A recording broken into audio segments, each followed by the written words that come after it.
pada waktu-waktu yang lampau ketika kita mengalami sebuah problem, sebuah persoalan, kok berat betul persoalan ini kan seperti itu. Tapi kalau kita ingat pada hari ini, justru apa yang kita anggap berat pada saat itu jadi lucu justru pada saat itu. Jadi lucu kan? Ya, artinya apa? Assalamualaikum warahmatullahi wabarakatuh. Sahabat Hisday semuanya, berjumpa lagi dengan saya Harwan Iskandar di Bincang-Bincang Hisday. Dan hari ini kita bincang sahabat, karena memang narasumber kita pada hari ini adalah sahabat saya, yaitu sahabat Nur Hasan. Beliau ini adalah salah satu komisioner KPU Kabupaten Kepahyang. Gitu. Apa kabar ini? Alhamdulillah sehat kok. Mudah-mudahan kita pada hari ini bisa ngobrol dengan beliau dan banyak mendapatkan informasi terkait dengan apa yang menjadi aktivitas beliau menjadi anggota KPU pada saat ini. Dan sahabat-sahabat sekalian, sahabat Nur Hasan ini memang sebelum menjadi anggota KPU aktif dengan berbagai macam aktivitas, kegiatan kemahasiswaan, kemudian juga kepemudaan gitu. Dan dia ini adalah merupakan salah satu sahabat saya di pergerakan mahasiswa Islam Indonesia. Iya, betul. Cabang kota kalau jelas. Kota, ya. Itu tahun berapa dia? Mapaba itu di September 2004. September 2004 gitu. Mulai menjadi anggota KPU. Resmi dilantik menjadi anggota KPU itu 22 Oktober 2018. 22 Oktober 2018. Ya. Selesai kuliah? Selesai kuliah itu 2009 ya. 2009 ya. Jadi sahabat-sahabat sekalian, sahabat Hisday, kita mungkin agak sedikit berbincang, mungkin agak fokus kepada kegiatan beliau menjadi anggota KPU. Nah, sekarang ini kan sedang tidak ada kegiatan pemilihan. Pilkada misalnya kan, juga pilpres kan belum nih, masih tahun 2024. Nah, kalau sekarang aktivitas KPU itu kalau misalnya seperti ini, apa yang dilaksanakan di KPU? Kalau di internal KPU-nya ya kita tetap menjalankan rutinitas sebagaimana mestinya. Karena saya memang membidangi data, membawahi perencanaan dan data pemilih, maka saat ini KPU itu menjalankan program yang namanya pemutakhiran data berkelanjutan. Pemutakhiran data berkelanjutan. Jadi harapannya ke depan jangan sampai proses pemutakhiran ini menumpuk di ujung. Makanya kalau ininya dicicil dari sekarang ya. Tiap bulan kita lakukan penginputan dari masukan-masukan masyarakat, parpol dan sebagainya. Nah, itu yang kita plenokan setiap bulannya. Dan per triwulan itu kita diwajibkan untuk melakukan rapat koordinasi bersama stakeholder terkait ya, seperti parpol, dinas dukcapil dan tentunya Bawaslu sebagai pengawas pemilu. Data anunya itu pasti kalau ini kan karena ada dinas kependudukan dan catatan sipil. Artinya data sumber awalnya dari situ ya misalnya. Kalau KPU itu. Nah, karena kan tidak punya kewenangan misalnya melakukan pendataan sendiri kan? Ya, betul. Nah, jadi terkait proses pemutakhiran data berkelanjutan ini memang ada sedikit kendala. Yang pertama, DP4 itu diberikan Dirjen Dukcapil kepada KPU RI. Itu pada saat tahapan. Oh, sudah masuk tahapan. Ya. Artinya itu pernah diserahkan di 2018. Kemudian dimutakhirkan pada proses pilkada serentak 2020. Nah, itulah yang kita proses terus sampai kini. Nah, kita juga tidak tahu apakah kedepannya kita tetap berpacu pada data termutakhir yang dikelola oleh KPU hari ini, atau nanti kembali diberikan DP4 oleh Kemendagri ya, dalam hal ini ya, yang berkaitan dengan catatan kependudukan dan data kependudukan ya, data kependudukan. Nah, terus kalau begini nih, kalau misalnya kan dinamis ya, kalau kependudukan itu kan sangat dinamis karena misalnya ada yang meninggal, ada yang pindah, ada yang macam-macam lah kira-kira begitu nih. Artinya kan ruang itu yang terus dikoordinasikan setiap bulannya itu. Iya, betul. Tapi kalau misalnya kecapilnya itu seperti apa tuh? koordinasinya itu? Kalau di Capil paling kita sanding data ya bahasanya. Sanding data ya. Jadi kita dapat laporan nih dari masyarakat, umpamanya ada 10 meninggal, 10 pindah masuk, 10 pindah keluar. Nah, itu kita cek Capil. Ini sudah tercatat apa belum? Tercatat apa belum? Gitu ya. Ada nggak tentang misalnya, karena kan berkaitan dengan data ini kan pasti menjadi selalu persoalan setiap pemilihan. Ya, biasanya kan begitu tuh. Betul. Terutama di Kebayang, saya pikir ada beberapa titik yang terus menjadi polemik nih. Nah, gitu. Nah, pasti kalau misalnya pada saat akan dilaksanakan pemilihan, baik itu pemilihan umum misalnya kan, ataupun pemilihan kepala daerah, nah itu seperti apa tuh misalnya proses penyelesaiannya kalau selama ini, misalnya selaku inilah sahabat Hasan lah. Jadi kalau proses ya tentu bicara data ini akan sangat banyak sekali problem di lapangan ya. Ada yang dari lahir sampai hari ini di usia ya sudah cukup sepuh di 60-70 tahun belum pernah punya yang namanya KTP. Ya. Kemudian ada yang sudah rekam itu lebih dari 7 tahun yang lalu tapi belum pernah cetak.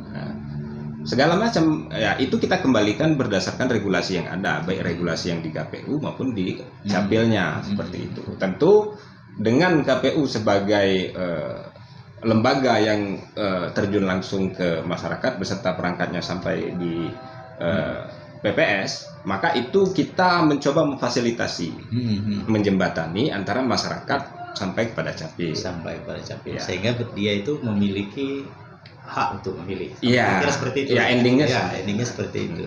Karena itu kadang-kadang itu kan dampak dari kepentingan. Ya bisa jadi ada kepentingan politik macam-macam sehingga kan muncul persoalannya. Yeah. Nah kan begini nih sahabat Hasan, kan itu masalah semua itu kan? Iya betul. Masalah semua itu kan gitu tuh. Nah artinya kan begini nih, kalau tidak punya kapasitas untuk bagaimana misalnya menyusun sebuah strategi penyelesaian masalah, pasti dia kan menjadi persoalan juga menjadi bagi seorang komisioner KPU. Nah, kan begitu nih. Ada tidak dampaknya misalnya dari aktivitas kemahasiswaan, dari aktivitas misalnya organisasi-organisasi sosial yang pernah diikuti oleh sahabat Hasan misalnya kan, dalam hal kita mengambil kebijakan dalam penyelesaian sebuah masalah, ada nggak dampaknya? Oh tentu berdampak sekali. Sangat berdampak sekali. Itu. Karena di kampus dengan berbagai macam kegiatan di luar pendidikan formalnya, kita aktif di berbagai organisasi. Tentu yang kita pelajari di sana mulai dari manajemen keorganisasian, problem solving segala macam termasuk manajemen konflik. Nah, itu ketika kita aplikasikan di bidang kita masing-masing pada hari ini itu sangat membantu. Sangat membantu. Ada nggak misalnya posisi paling sulit ketika menjadi anggota KPU, komisioner KPU, dan ini kan berbasis soal data misalnya, ada tidak misalnya situasi yang memang berat dihadapi oleh sahabat Hasan ini? Kalau kondisi terberat itu terjadi di 2019 ya, pemilu 2019. Itu pemilu pemilu legislatif ya? Ya, menjelang pemungutan suara di pemilu legislatif. Jadi pada saat itu karena saya baru masuk di Oktober, sementara tahapan sudah berjalan lebih dari setengah, kemudian beberapa bulan kemudian itu di bulan April itu sudah harus pemungutan suara. Nah tentu saya harus mengejar ketertinggalan apa yang belum saya pahami dari setengah perjalanan tahapan ini. Nah ternyata dari proses ini menyisakan residu-residu persoalan yang harus dituntaskan. Nah, dan itu ya cukup menantang pada saat itu ya. Tapi kalau tidak menantang bukan aktivis. Ya kan begitu. Aktivis itu kan identik dengan tantangan. Kadang-kadang tidak ada masalah pun dibuat masalah kan gitu. Itulah hidupnya aktivis kira-kira begitu. Nah, terus kali gini nih sahabat Hasan. Sekarang itu kan kalau anggota KPU, komisioner KPU itu kan tidak punya tidak diperbolehkan. Ya. Sudah tidak diperbolehkan misalnya aktif di organisasi-organisasi tertentu. Nah, kira-kira begitu. Nah, tetapi kan kita kan bagian dari kehidupan sosial masyarakat, dan tidak mungkin juga misalnya lepas gitu kan. Nah, kira-kira seperti apa tuh kalau pemikiran atau tanggapannya dari sahabat Hasan? Seolah-olah kita membangun jarak nih. kadang-kadang dengan sahabat-sahabat kita dari PMI, dari kawan-kawan kepemudaan yang lain, gitu. Kan dibatasi, kira begitu. Bagaimana menyikapi soal-soal begitu? Dengan tidak bisa lagi menjadi pengurus di berbagai organisasi seperti dulu, ya memang agak ada rasa kecewa, ya kan? Kecewa. Dan namun ini pilihan, karena kita berada di profesi ini, di bidang ini, regulasinya tidak membolehkan itu, ya tentu kita harus mengikuti regulasi yang ada, ya. Ya kalau bisa bicara soal pembatasan beberapa hak, bahkan kalau di dalam tahapan, ya, dalam tahapan pun sekolah nggak boleh kita. Sekolah pun tidak boleh. Sekolah pun tidak boleh. Karena di dalam tahapan. Iya, karena di dalam tahapan. Nah, apalagi yang organisasi yang itu memang tempat tempat nongkrong, tempat diskusi, tempat ngumpul-ngumpul, tempat berproses. Yang kita pendidikan kita pribadi saja tidak diperbolehkan. Namun sekarang dengan terbitnya terakhir PKPU tahun 2020 itu sudah agak longgar aturannya. Sudah boleh melanjutkan proses pendidikan ke jenjang berikutnya, namun dengan beberapa syarat yang harus dipenuhi. Nah, apa sebenarnya motivasi nih? Jadi anggota KPU ini sebenarnya kan bisa pilihan-pilihan yang lain nih. Kan bisa jadi pengusaha, bisa jadi ASN, macam-macam ini. Ada nggak bisa ada yang mendorong? Oh, saya harus jadi anggota KPU. Gitu. Mungkin lebih kepada pengalamannya. Iya. Dalam artian pada tahun 2004 kebetulan sahabat saya Nazirwan yang sekarang menjadi komisioner KPU Seluma itu pernah menjadi koordinator JPPR Provinsi Bengkulu. Iya. Sekretarisnya itu saya lupa, cuma dari Aisyah pada saat itu kan. Nah, dari kegiatan itu kita mengikuti proses pemilu langsung pertama kali. Itu kan di 2004. Nah, itu proses pertama. Kemudian yang kedua, saya punya teman, sahabat yang ikut seleksi seperti itu kan. Tentu dengan teman kita berjuang untuk seleksi menjadi komisioner KPU segala macam, kita yang dekat tentu mensupport kan. Nah, sambil mensupport kita melihat prosesnya seperti apa. Oh, seperti ini prosesnya. Nah, dalam benak saya, ya suatu saat saya juga harus ke sana. Ada kan misalnya dorongannya itu personal penegakan demokrasi. Karena begitu nih, mahasiswa ini kan terutama mulai dari gerakan 98 misalnya kan, sehingga muncullah misalnya Orde Reformasi setelah 98, dan itu terus sampai ke tahun 2004 itu saya pikir masih sangat hangat. Masih sangat hangat. Apakah misalnya itu juga menjadi sebuah motivasi? Bagaimana misalnya proses penegakan demokrasi dengan kapasitas yang kita miliki nih, misalnya di organisasi atau di organisasi kepemudaan yang pernah diikuti. Ada nggak kira-kira dorongannya dari situ? Iya, tentu dengan kondisi keterbukaan informasi, kebebasan berekspresi dan sebagainya pasca reformasi 98, tentu memang banyak hal yang mempengaruhi kita kan. Apalagi pasca reformasi itu secara umum Indonesia itu menjadi sorotan negara-negara luar tentang proses transisi demokrasi, dan tentu kita harus ambil bagian dalam hal ini kan. Ya kalau bukan kita ya siapa lagi, seperti itu. Makanya kita banyak belajar selama berproses di organisasi maupun di JPPR tentunya tentang pola demokrasi yang berkembang di Indonesia seperti apa. Kita mengikuti. Nah, kalau misalnya begini nih, ada beberapa pihak, saya tanya nih kepada sahabat Hasan selaku personal ya. Kadang-kadang mereka mempertanyakan nih soal apakah benar semangat reformasi itu yang dibangun pada 98 itu misalnya sudah terwujud. Karena ada beberapa pihak mengatakan apa yang direformasi, kira begitu. Nah, selaku sahabat Hasan seperti apa melihatnya? Ini cukup rumit pertanyaannya ya. Tapi paling tidak seperti ini, Ketua. Indonesia ini negara besar, negara maritim yang merangkum berbagai suku, berbagai pulau, berbagai kebudayaan di dalam bingkai sebuah negara. Dengan begitu banyak ragam corak ini, tentu banyak hal yang harus dibenahi satu persatu. Ya kalau ada yang berasumsi bahwa cita-cita reformasi sampai hari ini belum terwujud 100%, bisa jadi.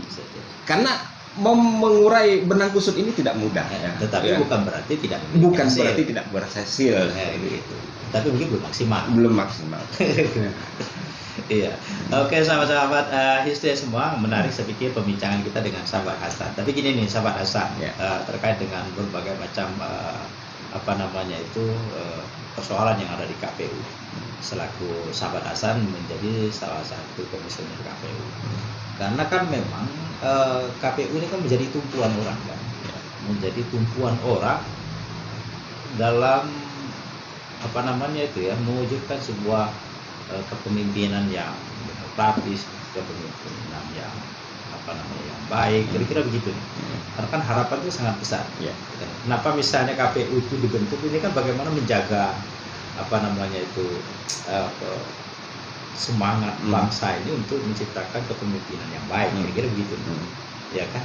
Nah, dan kira-kira seperti apa nih pengalaman sahabat Hasan lah ya dalam berproses di KPU itu terkait dengan mimpi negara. Kalau dalam tataran proses ya, KPU sebagai sebuah lembaga pelaksana dalam hal ini dalam proses transisi kepemimpinan baik secara nasional maupun lokal, tentu kita mengacu kepada regulasi yang ada, itu undang-undang dan PKPU itu sendiri. Tentu dengan begitu besarnya harapan masyarakat itu untuk mendapatkan pemimpin yang terbaik, tentu melalui proses yang ada di KPU. Dalam regulasi KPU itu sudah cukup ketat, sudah cukup rigid mengatur berbagai persyaratan seseorang tersebut mau mencalonkan apapun itu, baik di legislatif maupun menjadi kepala daerah sekalipun.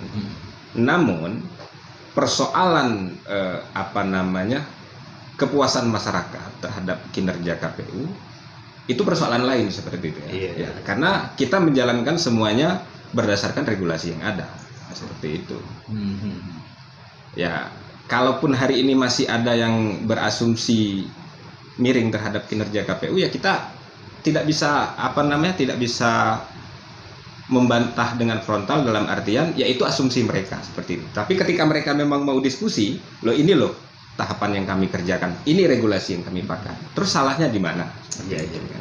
Bisa didiskusikan. Bisa didiskusikan. Ya.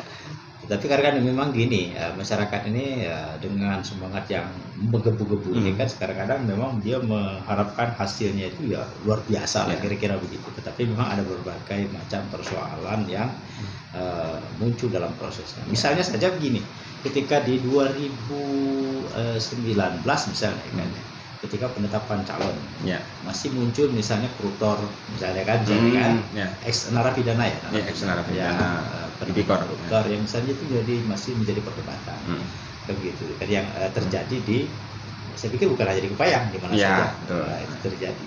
Nah kira-kira kalau misalnya ketika pada posisi seperti itu bagaimana tuh sahabat saya menghadapinya nih, karena kan pasti ada tekanan dari dari personal yang misalnya menginginkan mencalon, kira-kira kan di sisi lain ada desakan masyarakat itu nggak boleh gitu kan gitu.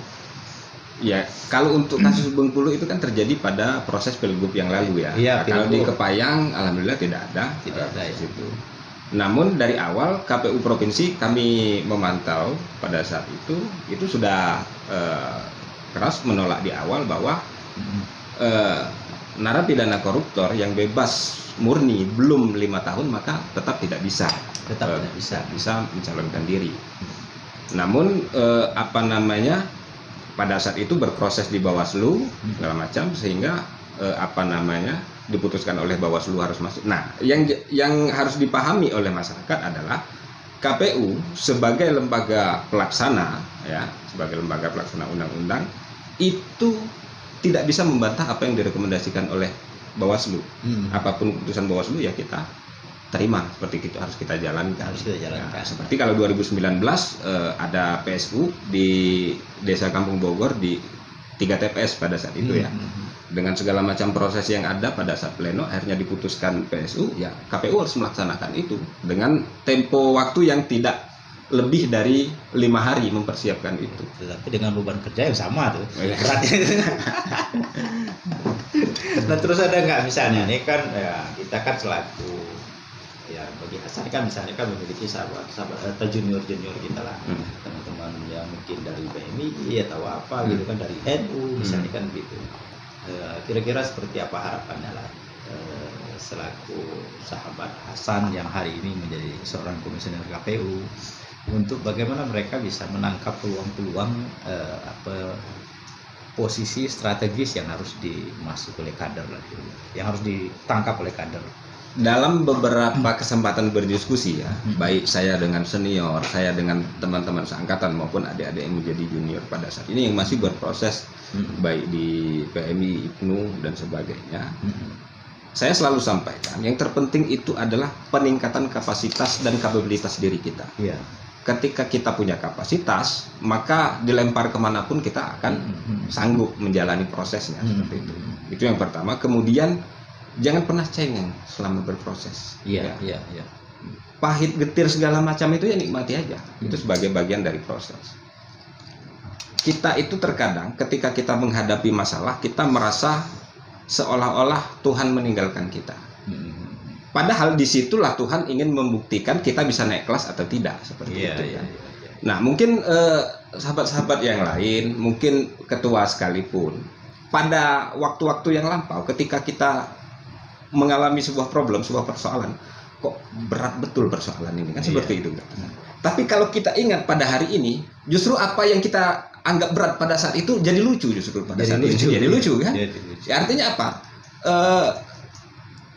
Bukalah hati. Ya, artinya apapun kondisi yang ada terima aja lah, ya seperti itu. Kita tidak tahu apa hikmah di balik semua itu. Makanya ketika sedang berproses, maka jangan pernah mengeluh. Itu saja. Karena proses itu akan sangat menentukan. Oh iya. sangat menentukan kan gitu. Ya. Karena hari ini orang kebanyakan melihat hasil bukan pada proses. Iya. Sebenarnya esensinya ada di proses. Ada proses. Artinya Hasan hari ini adalah karena ada proses. Betul. Masa lalu yang dilalui kan gitu. Tidak serta-merta. Tidak serta-merta. Bisa menjadi Hasan hari ini. Kan itu yang jadi persoalan orang enak loh. Misalnya sahabat anu atau teman atau sahabat teman kita yang lain apa misalnya ada yang jadi pengusaha macam-macam gitu. Tetapi memang orang sering lupa bahwa ada proses sebelumnya itu. Yang mungkin tidak pernah kita bisa bisa lakukan, kira-kira begitu. Menjadi sangat penting gitu kan. Penting sekali. Nah, terus gini nih, kalau misalnya ke depan nih, sahabat Hasan apakah misalnya terus akan menjadi anggota KPU nih, menjadi orang yang independen lah, karena gitu nih, karena kan memang anggota KPU harus independen, tidak boleh berafiliasi secara politik macam-macam, termasuk dibatasi misalnya kepada organisasi yang lain, harus masuk di tingkat kepengurusan. Nah, tetapi ke depan saya pikir kan daerah misalnya Kabupaten Kepahyang ya pasti kan membutuhkan pemikiran-pemikiran seperti sahabat Hasan ini kan untuk muncul ke permukaan gitu. Nah, adakah misalnya ke depan masuk ke partai politik misalnya ataupun yang lain kira-kira begitu nih ya, untuk memberikan kontribusi lah terhadap daerah ini. Ya, jadi kalau terkait keinginan, cita-cita, tentu kita punya cita-cita yang lebih besar yang harus kita gapai seperti itu. Nah, terkait ya saya sering juga sampaikan dengan teman-teman maupun adik-adik atau siapapun lah ngobrol. Saya sebagai komisioner KPU Payang ini tidak mungkin selamanya berada di sini. Yang pertama persoalan pembatasan regulasi soal jabatan segala macam. Dari samping itu ya memang ada hal lain yang harus kita kejar seperti itu kan. Ya kalau kita terus-terusan di sini regenerasi tidak jalan. Nah, itu ketika regenerasi mandek maka ya berapa generasi yang akan jadi korban. Nah, kalau proses regenerasi, kalau misalnya sekarang jadi intervensi lah atau semacam pendekatan persuasif dari sahabat Hasan untuk melakukan kaderisasi itu seperti apa tuh polanya? Ya kalau memang sahabat-sahabat kemarin ada beberapa pada saat itu ya rekrutmen PPK PPS ada beberapa junior kita yang ikut proses itu, yang saya katakan silahkan ikuti proses ya kalau memang punya kapasitas dan kapabilitas seperti yang kita bicarakan di awal tadi. Kuncinya adalah kapasitas. Iya, tentu tidak boleh juga misalnya itu dinafikan soal kapasitas. Betul. Gitu. bukan karena soal kedekatan emosional dan macam-macam kan gitu. Ya. Kalau misalnya semuanya dasarnya adalah subjektivitas, saya pikir itu akan menjadi persoalan baru juga kan. Oh iya. Oke, sahabat-sahabat Hisde sekalian, saya pikir ini adalah sebuah perbincangan kami pada hari ini dengan sahabat Nur Hasan, dan kita berdoa supaya sahabat Hasan ini dalam melaksanakan aktivitas dan tugasnya sebagai komisioner KPU ini tetap langgeng, aman, kemudian lancar, dimudahkan segala urusan rezekinya, dan tentunya bagaimana dia juga bisa berkontribusi terhadap daerah ini menjadi lebih baik ke depan. Dan kita doakan bahwa sahabat Hasan ke depan juga bisa memberikan kontribusi yang lain yang lebih besar untuk daerah Kabupaten Kepahyang. Dan saya insya Allah nih sahabat Hasan, kita juga memang dalam hal ini saya coba untuk bersilaturahmi. Jadi Hisde ini saya manfaatkan sebagai salah satu media bersilaturahmi. Jadi berkunjung dengan teman, sahabat, kawan, dan termasuk dengan beberapa tokoh, sehingga itu terdokumentasikan. Terdokumentasikan. Harapannya ke depan itu dia juga menjadi sebuah literasi juga kan gitu. Kadang-kadang kan ada banyak tokoh yang yang ada di daerah, dia dikenal tapi mereka dikenang tapi tidak dikenal. Kira-kira begitu nih. Kalau minjam bahasanya itu Pak Firman atau Ebong dalam sebuah buku yang dia tuliskan tentang Kabupaten Kepahyang. Dan kita tidak menginginkan itu ke depan. Bagaimana misalnya ke depan tokoh-tokoh Kepahyang, terutama misalnya sahabat Nur Hasan, masih panjang perjalanan saya pikirkan, karena salah satu tokoh muda Kabupaten Kepahyang yang hari ini yang harus kita akui bahwa beliau berada pada posisi yang sangat strategis di Kabupaten Kepahyang untuk menjaga nilai-nilai demokrasi, nilai-nilai objektivitas dalam mewujudkan kepemimpinan yang baik di Kabupaten Kepahyang. Terima kasih sahabat Hasan. Terima kasih Pak Ketua atas kesempatan waktu yang telah diberikan kepada kami pada hari ini, dan insya Allah kita nanti akan bertemu dalam bincang-bincang yang lain. Dan rencananya itu memang ada bincang-bincang yang mungkin mengumpulkan beberapa orang nanti di tempat tertentu. Mohon dukungan dari sahabat Nur Hasan sekalian dan sahabat-sahabat sekalian. Inilah pembicaraan kita pada hari ini. Lebih kurang mohon maaf. Assalamualaikum warahmatullahi wabarakatuh.